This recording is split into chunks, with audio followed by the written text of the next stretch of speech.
शालीबंडा के सदर खाजी पर बेकायदगियों और बदउनवानियों के इल्ज़ामात पाए जाते हैं। ऐसे में वकील बहमीद के अलावा अवाम में बेचैनी पाई जाती है। आखिर ये मसला है क्या, आइए देखते हैं। कोई भी कौम उस वक्त बर्बाद होती है जब उस कौम के अच्छे लोग खामोश हो जाते हैं। ऐसे में यहाँ कुछ खाजी, हमारा मतलब यह है कि सदर खाजी शालीबंडा, जिन पर कई इल्ज़ामात लगाए जा रहे हैं, लेकिन इसके बावजूद सदर खाजी अपनी बेगुनाही साबित करने के लिए मीडिया के रूबरू आने से गुरेज कर रहे हैं।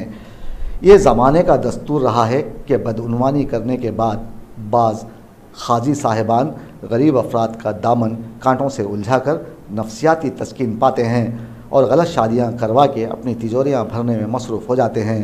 ऐसे ही इल्ज़ामात खाजी मीर खादर अली पर लगाए जा रहे हैं। बहमीद वकील की जानिब से बार बार पूछे जाने वाले सवालात का कोई जवाब नहीं दिया जा रहा है। अब उनकी इस खामोशी को उनकी कोताही कहा जाए या फिर मुजरिमाना खामोशी कहा नहीं जा सकता। ये बात हम नहीं कहते, लेकिन शहरियों के जहनों में ये सवालात उठने लगे हैं कि वो क्या वजूहात हैं जिनकी वजह से सदर खाजी मीडिया में आने से, ये बात हम नहीं कहते, लेकिन शहरियों के जहनों में सवालात उठने लगे हैं कि वो क्या वजूहात हैं जिनकी वजह से सदर खाजी मीडिया में आने से कितरा रहे हैं। ये एक ऐसा सवाल है जिसका सदर खाजी के पास भी शायद जवाब ना हो, क्योंकि बदउनवान अफराद अपनी हरकत को छुपाने की हर मुमकिन कोशिश करते हैं। शादीशुदा ख़वातीन की फिर एक मरतबा शादी करवाना, ये कहाँ का इंसाफ है। ये तो दीन से दगाबाजी के ज़ुमरे में आएगा। ताहम अवाम को यहाँ होश में आने की ज़रूरत है, क्योंकि अपना जेब भरने के लिए ऐसे खाजी सच को झूठ और झूठ को सच बनाने में माहिर हैं। उनसे बचना वक्त की अहम ज़रूरत है। क्या सवाल है भैया?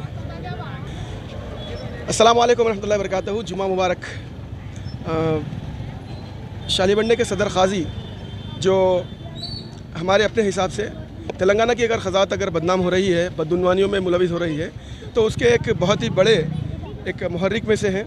और इनकी बदउनवानियों को अगर गलत साबित करना है ख़ुद को, तो हमारे लगाए गए इल्ज़ामात और जो हमने डॉक्यूमेंट्स बताए हैं, जैसे कि मिसाल के तौर पर एक औरत है जिसकी शादी हो चुकी है, 3 बच्चों की माँ है, और उनका तलाक़ हुए बग़ैर उनकी जो है ना शादी करा दी गई।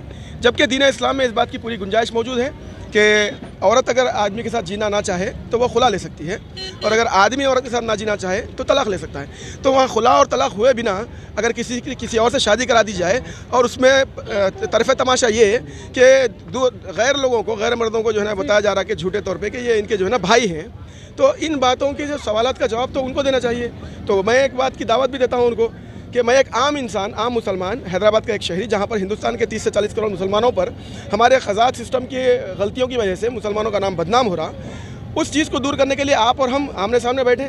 आइए मीडिया के सामने बैठें और हमारी बात जो गलत है आप उसे गलत साबित करिए, आपकी बात जो सही है वो आम के सामने रखिए। मिसाल के तौर पे वो जिस मोहतरमा का मैंने रिकॉर्ड बताया, उनकी उम्र 3 बच्चों की माँ है, उनकी शादी होकर 17 साल हो गया, उनकी उम्र 40 साल से ऊपर है, और ये उसमें जो लिखते हैं कि 20 साल है।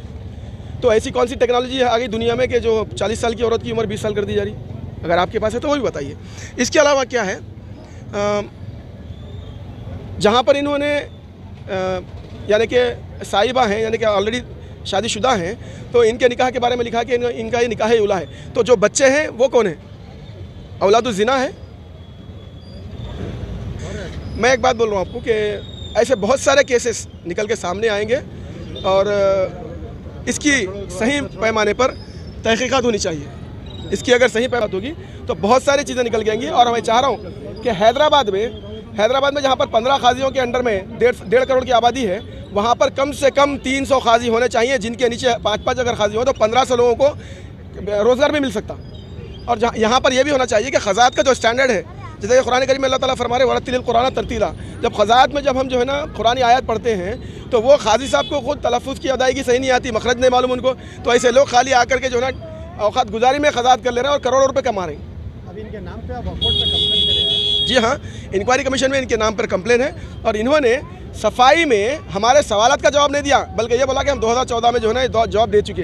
तो 2014 में अगर जवाब दे चुके हैं तो वही जवाबात ला के डालें ताकि पता चलेगा। और इनके पास 200 साल का रिकॉर्ड है बोलते हैं। मेरा फिर एक बार ये सवाल है, चंद्रबाबू नायडू की गवर्नमेंट में, के चंद्रशेखर राव की गवर्नमेंट में और आपके किरण कुमार रेड्डी की गवर्नमेंट में, वाई एस राजशेखर रेड्डी की गवर्नमेंट में 6 चीफ मिनिस्टर्स भी इनके पास से रिकॉर्ड हासिल करने में नाकाम रहे। तो मैं कुछ ऐसा समझता हूँ कि इनका इनके यानी कि ताल्लुकात इतने ताकतवर और मजबूत हैं कि कोई भी गवर्नमेंट इनसे जो है ना रिकॉर्ड हासिल नहीं कर सकती। अच्छी बात आपको ये भी बता दूं कि सारे हिंदुस्तान में सबसे बेहतरीन क़ज़ात का रिकॉर्ड का जमा करने का सिस्टम जो है तेलंगाना में है। एक रिकॉर्ड होता है दुल्हन के पास, एक रिकॉर्ड होता है दूल्हे के पास, तीसरा रिकॉर्ड होता है खादी साहब के पास, चौथा रिकॉर्ड होता है वक्फ बोर्ड में, पांचवा रिकॉर्ड होता है आरकेएस में। इतना प्यारा सिस्टम है कि कहीं पर भी कोई चीज़ गुम जाए, औरत के पास गुम जाए, आदमी के पास गुम जाए, घर जल जाए, कहीं ना कहीं वो रिकॉर्ड मिल जाता। अगर ये रिकॉर्ड सबमिट नहीं करेंगे, ना दूल्हे को देंगे ना दुल्हन को देंगे, और रिकॉर्ड सबमिट नहीं करेंगे, तो खुदा न खास्ता अगर रिकॉर्ड कुछ हो जाए तो तलाक के बाद कभी ऐसा होता कि शोहर का इंतकाल हो जाता है, तलाक होती तो वो विरसे में जायदाद मिलती, मुख्तलिफ चीज़ें मिलती। अगर वहाँ बीवी है बल्कि साबित नहीं हुआ तो वो सब चीज़ों से महरूम हो जा सकते हैं। बहुत सारे ऐसे होंगे जिनके जो है ना ये डॉक्यूमेंट नहीं देते थे, लेकिन इस बात का भी जवाब बेहतर यही दे सकते हैं। लेकिन हमारा ये सवाल है कि कई बेवा औरतों का जो पैसा इनके पास रखा हुआ है करोड़ों की में, वो बेवा औरतों का जो पैसे का जो है ना अकाउंट कहाँ पर मेंटेन करें, अकाउंट का नंबर कौन सा है, बैंक का नाम क्या है, और कितनों को इन्होंने दे रखा है अभी तक पैसा, और पिछले 25-30 साल से जब से ये है कितने करोड़ रुपया इनके पास वो बेवा औरतों का पैसा बाकी है। याद रखिए, सॉरी तलाकशुदा का, याद रखिए एक तलाकशुदा औरत का जब एक औरत का जब तलाक होता है तो उसकी ज़िंदगी में बहुत बड़ा भूचाल आ जाता है, और उसके पास ख़ानदान वालों के ताने, मुख्तलिफ लोगों के तानों के बाद उसके पास अगर कोई चीज़ बची होती है तो कुछ थोड़ा बहुत पैसा जो महर और इद्दत और नानो नफ़क़े के पैसे के शक्ल में रहता है, उससे अपनी ज़िंदगी को थोड़ा बहुत स्टार्टअप ले सकती है। वो भी पैसा नहीं मिलेगा तो फिर उम्मत की माएँ, बहनें, बेटियाँ गलत उठाने पर मजबूर हो सकती। देखिए मैं एक हैदराबाद की आवाम की जानिब से भी इनसे मुतालबा करना चाह रहा हूँ। देखिए आप जैसे लोगों की अगर मामलेदारी सही है तो आप अपनी मामलेदारी सही है बल्कि आवाम के सामने लाके साबित करिए। और आप इससे पहले भी इन्हों क्या करें, इंक्वायरी कमीशन में मीडिया वाले आए हुए हैं तो इन्होंने बोला भाई इंक्वायरी कमीशन और हम बात कर लेते हैं, काम कर रहे हैं आप आवाम के काम में हम बोल रहे हैं धंधेबाजी करें, जालसाजियाँ करें बल्कि बोल रहे हैं। मीडिया जो है आवाम और जो है ना गवर्नमेंट एजेंसीज के दरमियान एक लिंक होती, आप मीडिया कुछ बाहर चले जाओ, बोल रहे हैं जो भी हमारे दरमियान बात हुई हम ना कर लेते बात, कुलिया में गुड़ फोड़ दे। ये चीज़ आगे भी मैं इस बात की अपील करूंगा इंक्वायरी कमीशन से और माइनॉरिटी कमीशन से, वक्फ बोर्ड से और स्टेट गवर्नमेंट से भी कि आगे की भी इनकी जो इंक्वायरी कमीशन की जो पेशी होगी उसमें भी मीडिया को इन्वॉल्व होने की पूरी इजाज़त दे ताकि आवाम को हक़ाइक़ जानने में मदद मिले।